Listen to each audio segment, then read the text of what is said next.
Hi, listeners. Welcome back to Adopting the Podcast. As always, I'm so excited to be your host for this journey. I'm Nicole Witt, Executive Director of the Adoption Consultancy, where we guide pre-adoptive parents step by step through the adoption journey. In Adopting the Podcast, we're going to focus on the issues, questions, and concerns you have as you get started in your adoption journey. This is for people just considering adoption, brand new to adoption, or very early in the process who are trying to get their questions answered and figure out their best path forward, learn about what to expect, and generally how the process works. Now, we all know that social media has changed just about every aspect of our life, and adoption is no exception. We talked on a previous episode about using social media for outreach to expectant moms with the goal of finding a match. Today, we're going to talk about some other roles that social media has when it comes to adoption. The topic of long-term interaction between adoptive families and birth families is outside the purview of this podcast. So we're going to look at more short-term and medium-term contact. Specifically, I'm talking about during the course of a match and shortly after placement. So we're going to discuss the pros and cons of using social media to support these interactions. We're also going to talk about some of the do's and don'ts about what to share and what not to share, and how to decide what falls into each category. So joining me today for our conversation is Joanna Ivy. Joanna is an adoptee, an adoptive mother, and the owner and founder of our Chosen Child Adoption Profile Design. Thank you so much for being here today, Joanna. Thank you, Nicole. I appreciate you having me on. Great. So talking about after a match has been made, but before the baby has been born, this is usually a critical time in the formation of the relationship between the expectant parent or parents and the adoptive parent or parents, regardless of how that relationship may look down the road. So, when we meet new people in other aspects of our lives, it seems that these days, one of the very first things we do is connect with each other on social media, as that can be such an easy way to stay in contact. What are your thoughts about expectant parents and hopeful adoptive parents connecting on social media right at the start of their relationship? I've worked in adoption for almost 20 years. And in that time, I've seen really the most amazing open adoption relationships. And I've also seen, other relationships that can be a lot more problematic. And for myself being on social media, I have friends I haven't seen in 20 years, but through the power of Facebook and social media, we're still a part of each other's lives and have really close relationships. However, we didn't start our relationship on social media. We started our relationship through, one-on-one contact and getting to know each other. From my perspective, that's where relationships should be built, because those relationships are much more authentic than the persona that we often put out on social media. Right. There's also a lot more really problematic aspects to being social media friends with an expectant parent during the match phase. Problematic for the expectant parents and also problematic for the adoptive parents. Right. Yeah, I think that's a good point. And we're definitely going to get into some of the specifics of that. And unfortunately, that's probably an easier question in terms of what are some of the negatives versus what are some of the positives. But before we talk about some of the negatives, are there any positives that you think of that can come out of connecting that early via social media that maybe can't be achieved through more traditional methods of communication? In thinking about it, I would liken it to the dating process. And when you meet someone through an app and you're interested in dating them, often what people will do is look them up on social media and do a deep dive. Yep. And by that, a little stalking. A little stalking, going all the way back through their posts, seeing who their friends are, seeing who they like. And I think when adoptive parents and expectant parents connect on social media, they're absolutely doing the same thing. And sometimes that can lead to a feeling of, oh, I really agree with them, Hmm. politically or religiously, or they look like great people. And it can lead to a real sense of connection, right? You kind of like Right. Pretty quickly. Right. and get each other. So I can see that as being a positive aspect of connecting on social media. However, I don't think I can say that the positives outweigh the negatives or the potential challenges, let's say. Okay. Okay. So let's talk about some of the areas of concern or the guidelines about what to share and not to share. And let's kind of see if we can break that up. I mean, obviously there's going to be overlap here, but let's see if we can break that up into kind of three different time periods. So sort of immediately upon match, then maybe during the course of the match, once you know each other a little bit, and then in those very emotional kind of early days, right after a placement. So starting kind of right at the time of the match. So, at this point, the expectant mom knows whatever the hopeful adoptive parents have put in their profile, and that's pretty much it. And the hopeful adoptive parents know sort of what the agency summary included about her, and that's pretty much it. So starting at that, a lot of people, of course, hopeful adoptive parents are so excited about announcing their match on social media. What are your thoughts about that, and any parameters they should consider, any do's and don'ts? So, for those adoptive parents who do want to share their excitement with the world, I think they'll likely turn to social media to do it because that's the best way to share the news with all of their family and friends. But I think it's important to have some parameters and some expectations in place, first and primarily to protect the expectant parent's privacy. Mm-hmm. I'd also limit sharing details about the expectant family. People on social media can be a bit judgy and make Yes. assumptions based on limited information. It's also really important to have the expectant parents' permission to share. If anything, I think the one benefit of sharing publicly about a match and throughout the match on social media is that you really take on the role of being an educator to your family and friends. Right. Not everyone understands adoption today. A lot of older relatives might see adoption the way it used to be. Not everyone is pro adoption. Adoptive parents will often get a lot of comments like, good for you for saving this baby. Right. And it's really important to use all of those teachable moments to educate people that know it is the expectant parents who are doing such a wonderful thing. And we are just grateful to be a part of their plan. Yeah.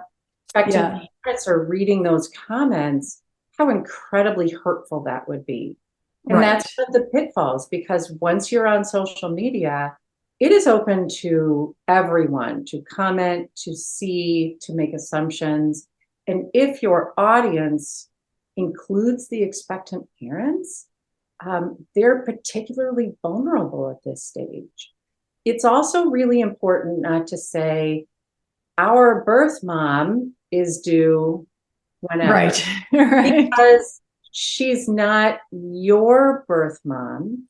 She is an expectant parent who's pregnant, who's considering adoption with you. Right. And by posting and sharing, for the expectant parent, it almost creates this sense of obligation that I can't burst their happiness bubble, that I can't change my mind, that everyone's counting on me to go through with this.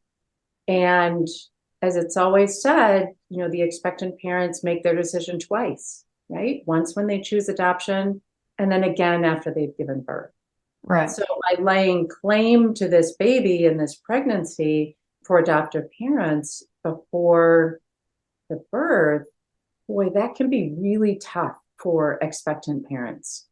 Yeah, I think, I was going to get to that point about just putting that undue pressure on them. I think that's Yeah. an important point, but also circling back to something that you said before about people stalking each other on social media, right? So yes, everything you said makes all the sense in the world if you are social media friends. It also makes sense if you're not, right? Because people aren't always great at managing their privacy settings on social media.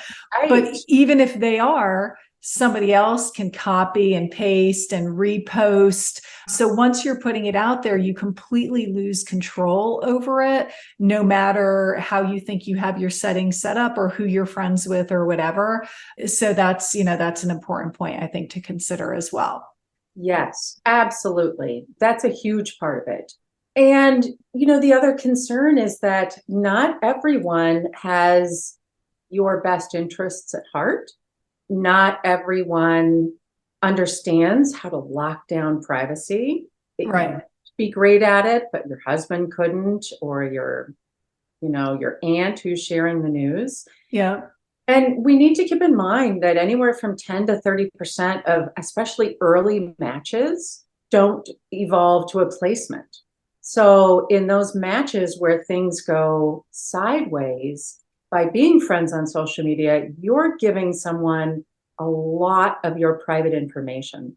Photos can be downloaded and people can see the geotags about where you live and where you've been. Everything can be screenshotted.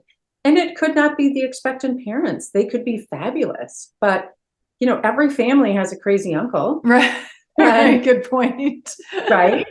So there's a lot of kind of problematic liability by opening things up, especially early in the match. Right. And not just from the expectant parents. And like you said, everything can be screenshotted, everything can be downloaded, everything can be forwarded. So privacy on Facebook is not private. Yeah. Yeah. Now, once that match is established and people are kind of progressing throughout the pregnancy, so maybe they've been building a relationship over a few months or so. Do your recommendations or your thoughts change at all during that time? Like any relationship, I think as you develop trust between each other and boundaries with each other, you start to understand the extended family and the support that they have or don't have. I think that needle moves a little bit for how much you can share. How comfortable are you with them sharing? Because this goes both ways. So as you develop a relationship, hopefully in person or on the phone or texting or FaceTiming, as you develop that relationship, I think you can start to loosen a little bit with your relationship on social media, but still with the, primarily the parameters for privacy for the expectant parents, not posting things that are going to make them feel obligated, and not giving ownership to the baby.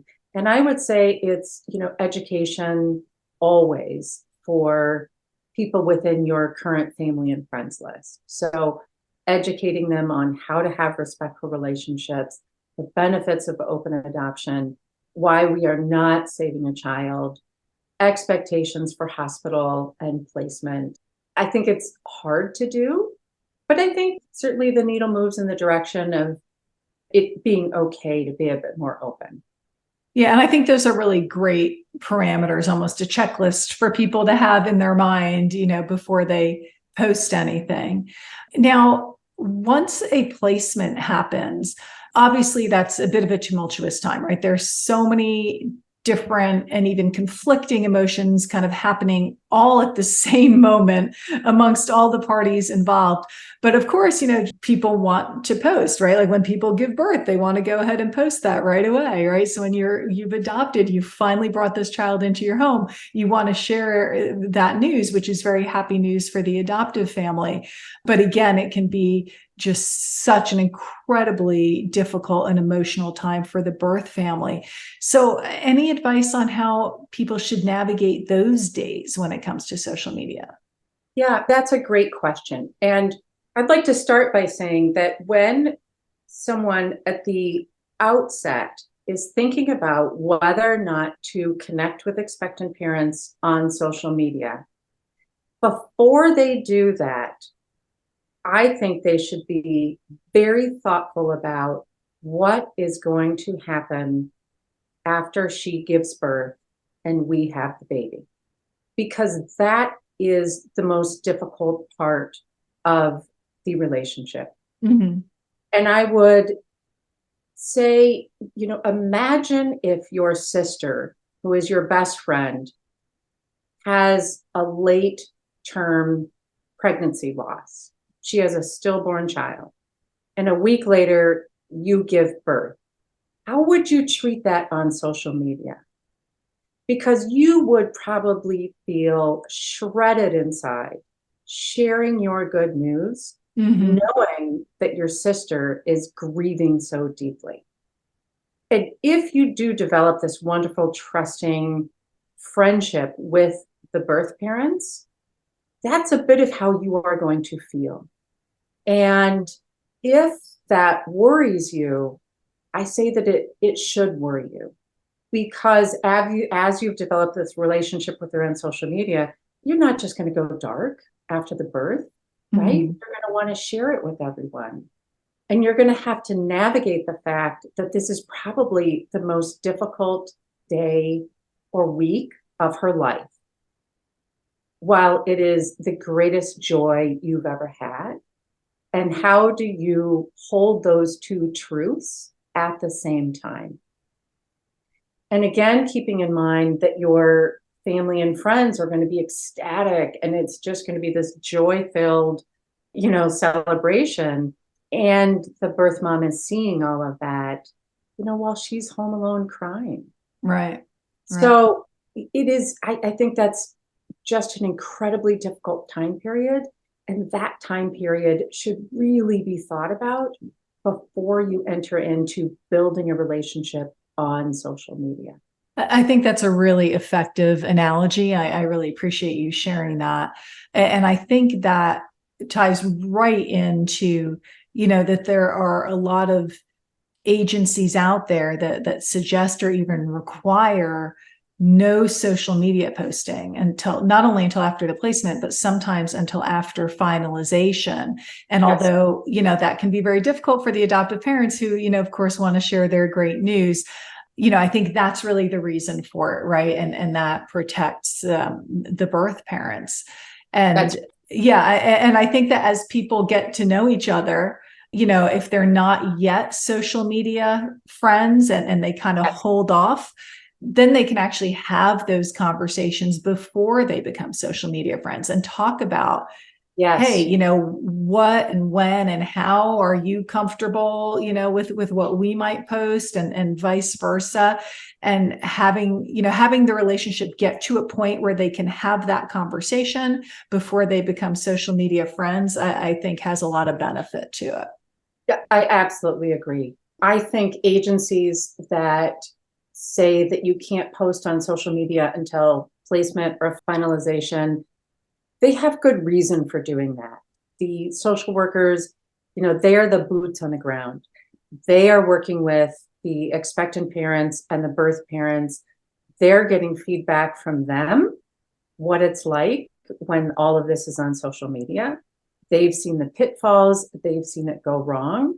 So I think it's really good to listen to that advice because it's probably there for a very good reason. Absolutely.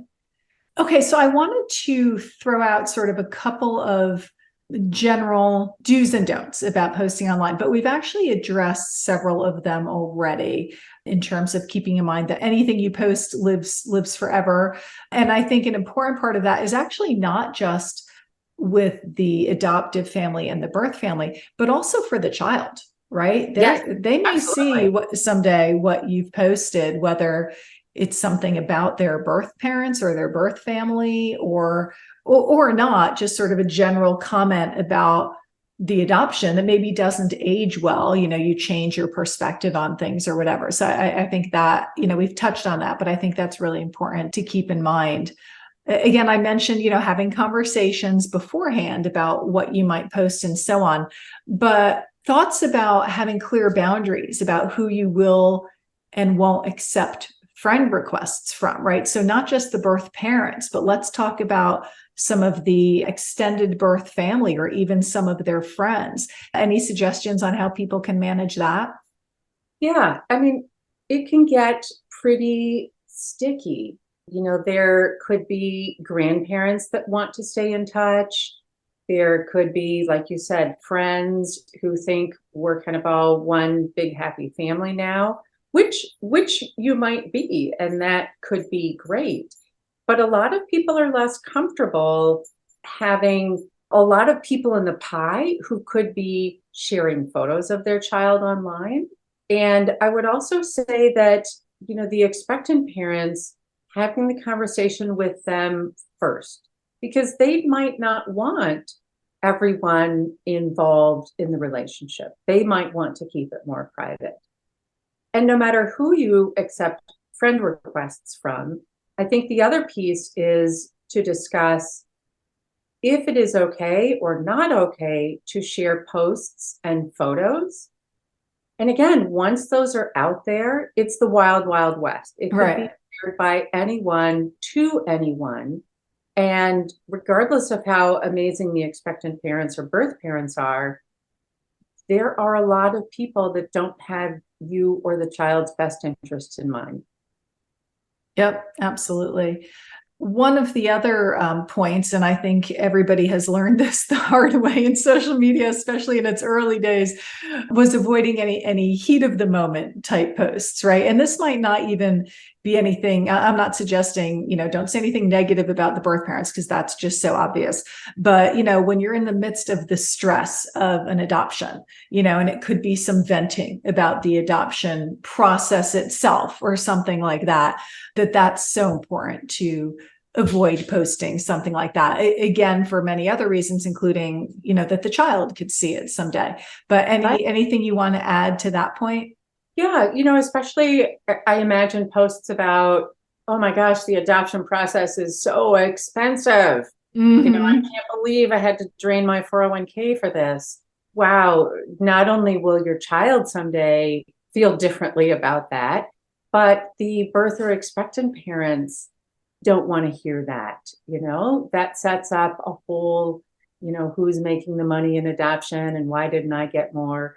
And we haven't even talked about finances in adoption and how that, is important to keep off of social media. Absolutely. A big, big don't for social media. Yeah. Right. Now, here are two other points that I just want to touch on before we wrap up. Every new parent has frustrations, right? And there is very typical parent venting that happens online about everyday frustrations that may have absolutely nothing to do with adoption. However, if you're connected to your child's birth family on social media, that's probably really something you should avoid. What do you think about that? Oh, absolutely. Because, can you imagine how helpless the birth parents would feel seeing my child's been crying all night, I can't get her to stop, or, we had 16 stitches. I mean, what a helpless feeling if they are seeing this at a distance and not be able to jump in and help. Or a question, what was my toddler doing on a trampoline at midnight? Right. Right. So it's probably a good idea to keep those things off of social media. Yeah. And on the flip side of that is positive news, right? And how might they feel if they see some big positive news online and that's how they're learning about it, right? Right. And that, I think that goes back to your personal relationship, well, expectant or birth parents. That should be the primary place for sharing news. If you are a single mom and you're getting married, or if you're taking an international trip, something that is going to be important to the child's future, discuss that in person. The personal relationship is primary. Social media is, for announcements to kind of your larger group, but personal is primary for anything that's important. Yep, absolutely. Great advice, Joanna. Thank you for sharing your perspective with us as both an adoptee and an adoptive mom. Again, my guest has been Joanna Ivy, who's owner and founder of Our Chosen Child Adoption Profile Design. And you can find her on her website at ourchosenchild.com. But of course, listeners, most of all, I'd like to thank you for tuning in. I hope you've heard some things today that you might want to think more deeply about or explore further before putting any adoption-related information on social media. Take care, and I'll catch you next time.